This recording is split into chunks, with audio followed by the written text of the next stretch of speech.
Okay, we're still on this slide, and we were talking about cholesterol and hypothyroidism. The pathology is not clearly understood on why hypothyroidism promotes increases in cholesterol levels, but it is.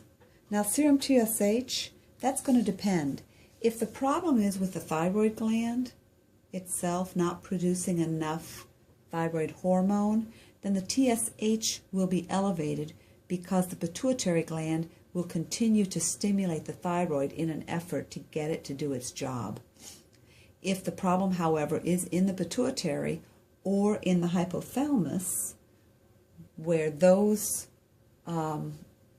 organs are not able to adequately secrete their hormones, then the serum TSH will be low, and then that will be identifiable as the reason for the low thyroid. The TRH stim test is a way of determining primary versus secondary hypothyroidism. Now, this is a thyrotropin releasing hormone stimulation test. This is not TSH, it's TRH. TRH comes from the hypothalamus and normally stimulates the anterior pituitary to release TSH, which then stimulates the thyroid gland.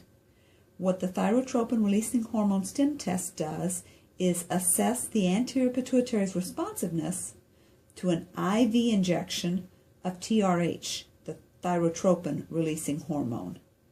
It allows one to determine the cause of a secondary hypothyroidism.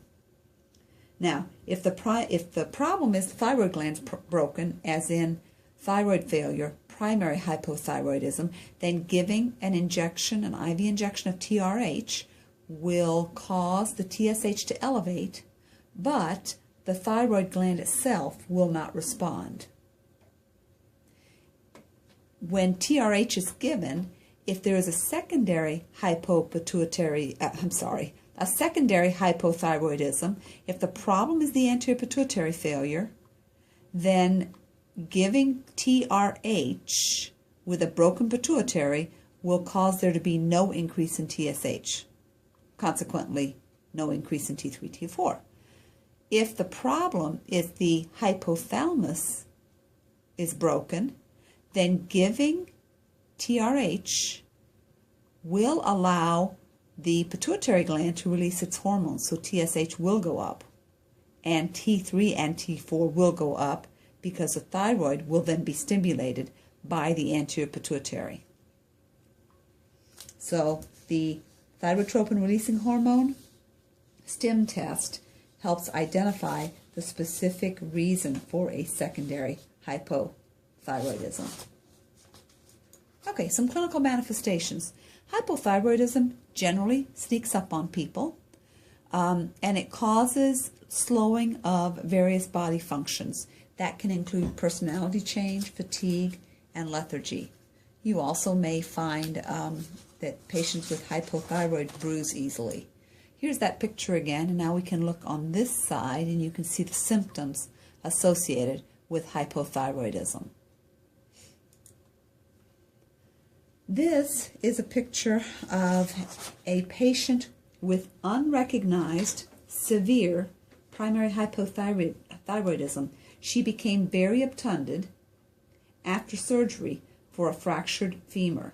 What happened was that the sedation, anesthesia, and or pain medicines given for the surgery put her over the edge.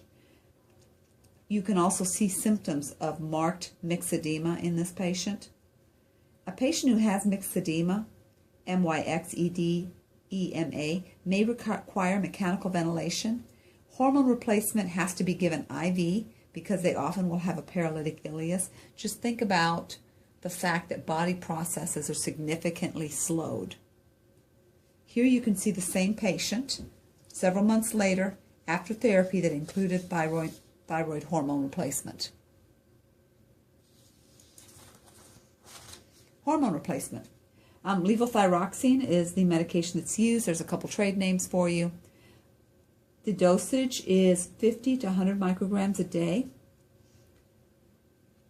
Keep in mind that the usual dose may increase the oxygen requirement of the heart and produce angina and rhythm problems if it's started too quickly. So generally you can see that it'll be started at a low dose and then increased every 4 to 8 weeks until you get a good blood level for elderly people.